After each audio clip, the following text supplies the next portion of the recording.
L'esercito italiano da più di 60 anni continua a violare un territorio che sotto l'aspetto paesaggistico, storico e ambientale ha una valenza incommensurabile, la zona di Punta Bianca.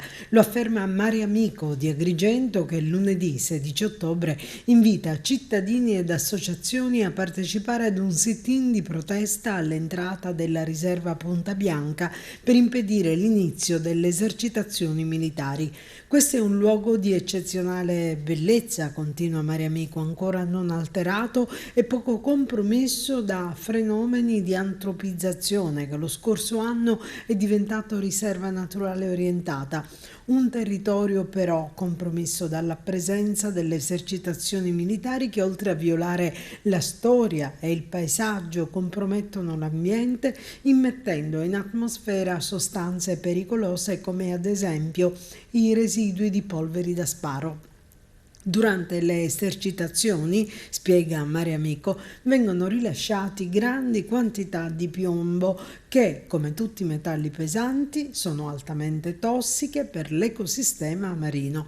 La permanenza in acqua ad elevata salinità lo degrada dissolvendolo nell'ambiente marino. Il piombo entra nella catena alimentare distribuendosi nei tessuti degli organismi della fauna ittica con destinazione terminale l'uomo, causando una serie di danni ad organi e tessuti spesso irreversibili.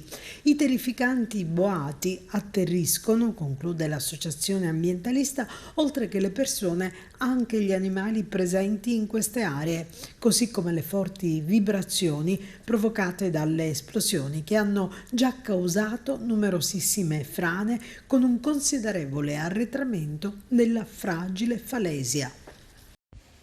Anche quest'anno l'esercito vuole tornare a Punta Bianca per sparare. Come lo scorso anno, anche quest'anno organizziamo un sit-in di protesta al fine di impedire questo scempio. Punta Bianca deve restare riserva naturale, non è tollerabile che si continui a sparare.